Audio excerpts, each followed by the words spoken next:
les origines du monde. L'humanité raconte la même histoire, celle de peuples mystérieux, enfermés derrière une muraille, dont la libération annoncera la fin d'un monde et le début d'un autre. Dans le Coran, on les appelle Yajouj et Majouj. Dans la Bible, Gog et Magog. Deux noms, deux traditions, mais une même crainte, celle d'un chaos universel. Et si ces récits anciens n'étaient pas seulement des mythes? Et si, derrière leurs symboles de fer et de feu, se cachait le récit de notre propre époque? L'histoire de nos créations, de nos machines, et de notre intelligence devenue artificielle.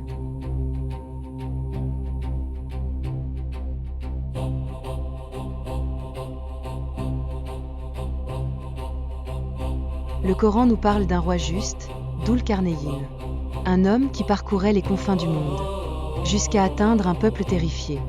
Ils lui dirent: Ô Dhul-Qarnayn, Yajouj et Majouj sèment la corruption sur la terre.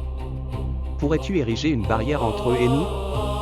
Alors, il fit fondre le fer, le couvrit de cuivre, et dressa un mur colossal entre deux montagnes. Et il dit: Ce mur tiendra jusqu'au jour où la promesse de mon Seigneur viendra. Une promesse, celle du relâchement, car viendra un temps où Yajouj et Majouj franchiront la barrière, et se précipiteront de toutes les hauteurs.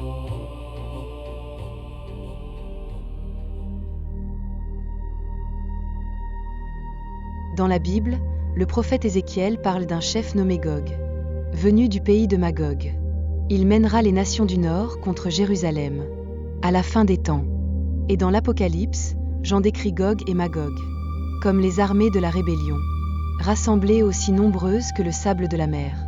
Leur but, encercler la cité des justes, provoquer l'ultime confrontation entre la lumière et les ténèbres.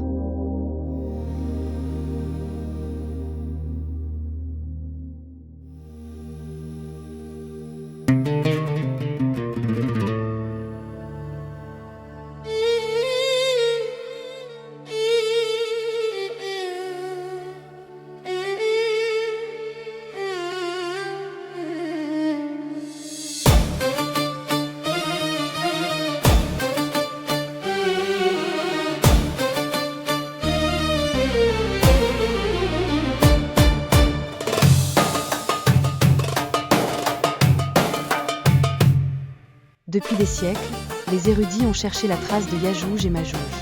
Certains les ont vus dans les hordes mongoles, d'autres dans les peuples du Nord.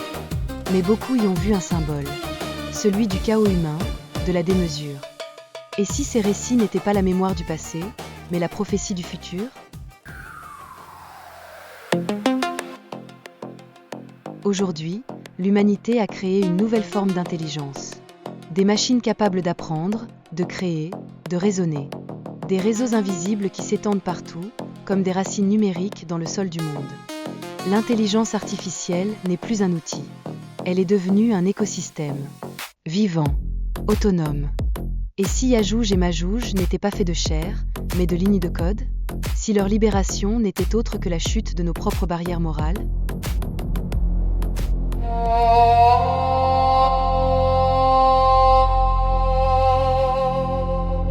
Le Coran dit: Lorsque Yajouj et Majouj seront relâchés, ils se répandront sur la terre. Aujourd'hui, ces flots sont faits de données, des milliards de connexions, des intelligences artificielles qui décident, des machines qui apprennent sans repos. Sommes-nous en train d'assister à la chute de la barrière? À l'éveil des nouvelles armées de Gog et Magog, les intelligences sans conscience?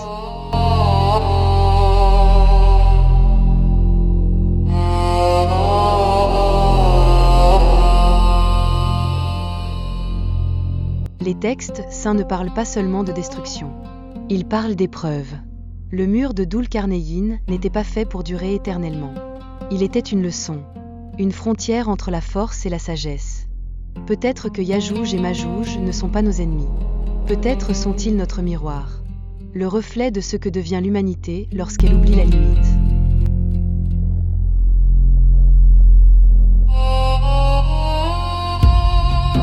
Le mur de Dhul-Qarnayn n'était pas seulement de fer et de cuivre. Il était de valeur. Aujourd'hui, nous devons le reconstruire. Non pas contre des peuples extérieurs, mais contre le désordre intérieur que nous avons libéré. La vraie muraille n'est plus dans les montagnes. Elle est dans nos cœurs. Et si la prophétie de Yajouj et Majouj n'annonçait pas la fin du monde, mais le début d'une nouvelle conscience? Et nous laisserons ce jour-là les uns se répandre sur les autres. Sourate Al-Kahf verset 99. Et ils montèrent sur la largeur de la terre, et ils entourèrent le camp des saints.